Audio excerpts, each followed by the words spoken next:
नमस्कार मेरे प्रिय दोस्तों और कबीर जी और उनके दोहों में विश्वास रखने वाले मेरे प्रिय परिवारजनों, कैसे हैं आप सभी। आशा है कि आप और आपका परिवार सतगुरु की दया से कुशल मंगल होगा। दोस्तों, मन को अंग से मैं आज जो वीडियो बना रहा हूं, इसके अलावा 2 और वीडियो बनाऊंगा। उसके बाद हम कबीर जी के अगले अंग को पढ़ेंगे।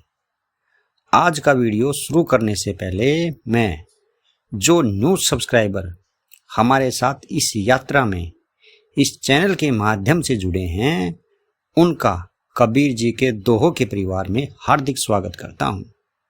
तो चलिए दोस्तों, आपका ज़्यादा समय न लेते हुए हम मन को अंग के आगे के कुछ और दोहों को देखते हैं और कबीर जी द्वारा बताए गए इस मन के रहस्य को जानते हैं। बात बनाई जग ठगयो, मन पर मोध्या नाही। कहे कबीर मन ले गया, 184 माही कबीरा, 184 माही। कबीर जी इस दोहे के माध्यम से हमें यह संदेश देना चाहते हैं कि यह मनुष्य उस परमात्मा के बारे में ऐसे ही झूठी बात बनाकर लोगों को बहकाता रहता है, जबकि उसको स्वयं उस परमात्मा का बोध नहीं होता और दूसरों को झूठा ज्ञान और उपदेश देता रहता है। परंतु ऐसे लोग मन तक को नहीं समझ पाते कि यह मन उनसे क्या करवा रहा है और ना ही इस मन में कभी उस परमात्मा को जानने का विचार इसके मन में आता है। तो ऐसे जनों का मन हमेशा ही अशांत और चंचल रहता है।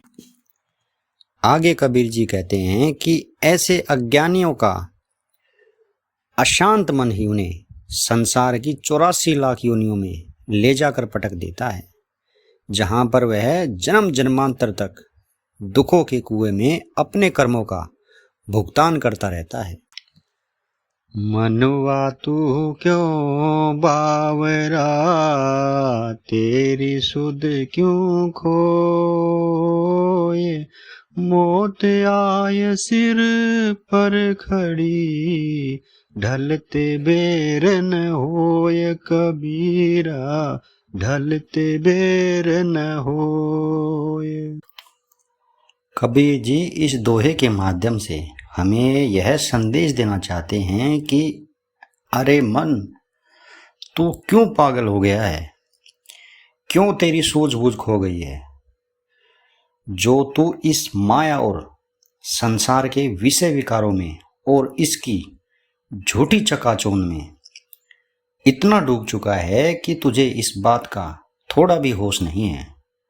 आगे कबीर जी कहते हैं, अब तो मौत भी तेरे सिर पर आकर खड़ी हो गई है, यानी तेरा अंत समय नजदीक आ गया है और ऐसे में तेरे इस शरीर को नष्ट होने में थोड़ा सा भी समय नहीं लगेगा और तू अब भी इसी माया और संसार में अपने मन को फंसा के बैठा है।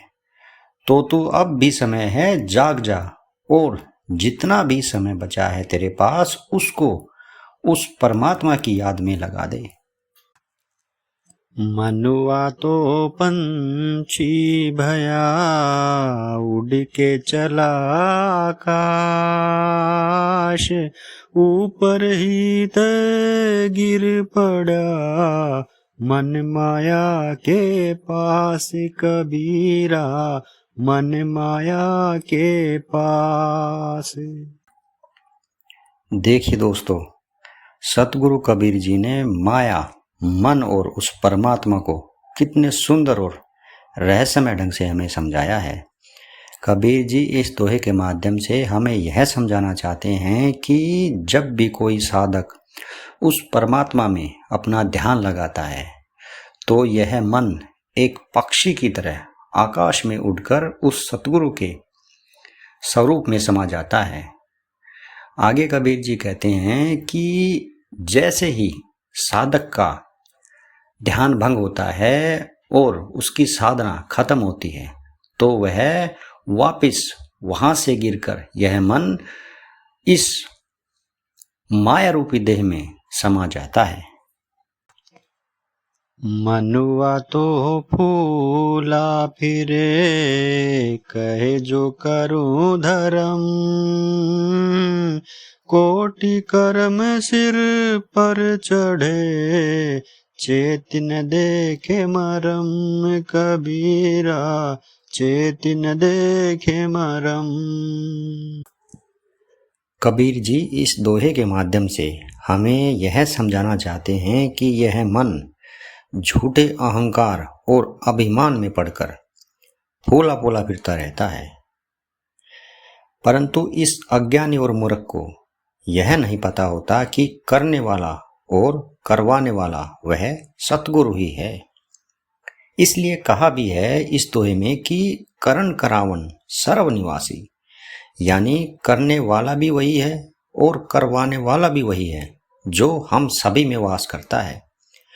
आगे कबीर जी कहते हैं कि यह अज्ञानी इस रहस्य को कभी समझ नहीं पाता और ना ही चेता है कि उसके सिर पर तो पहले ही करोड़ों कर्मों का भार चढ़ा हुआ है जो इसने निचली योनियों में बुरे कर्म कर करके उनको अपने सिर पर चढ़ा रखा है। तो यह मूर्ख और अज्ञानी उन कर्मों को तो काटने की सोचता नहीं है, बल्कि अपने अहंकार और अभिमान में फूला फूला फिरता है कि मैं ही करने वाला हूँ और मैं ही सब कुछ कर रहा हूँ। मन दाता मन लालची, मन राजा मन रंक, जो यह मन गुरु सो मिले, तो गुरु मिले निशंक, कबीरा तो गुरु मिले निशंक।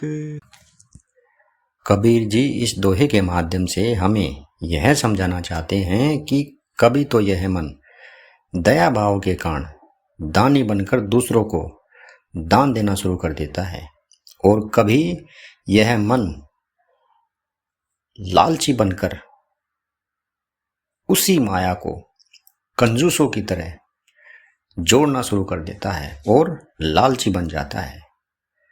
कभी यह मन निडर साहसी और बड़ा बनकर राजा बन जाता है और कभी यह मन डर कर और अपने अंदर हीन भाव बसाकर एक गरीब बन जाता है। आगे कबीर जी कहते हैं कि यदि यह मन गुरु की शरण में जाकर और उनसे नाम ज्ञान लेकर उस परमात्मा में मिलने का संकल्प ले तो निसंदेह इसे उस सतगुरु के दर्शन और उनसे मिलना भी हो सकता है। तो दोस्तों, आपको आज का ये मेरा वीडियो कैसा लगा? अगर आपको पसंद आए तो आप इसको प्लीज़ लाइक शेयर और कमेंट ज़रूर कीजिएगा और हाँ, मेरे चैनल को प्लीज़ सब्सक्राइब ज़रूर कीजिएगा दोस्तों। तो नेक्स्ट टाइम फिर मिलते हैं कबीर जी के कुछ ऐसे ही अमृतमयी दोहों के साथ। तब तक के लिए आप अपना प्लीज़ ख्याल रखिएगा।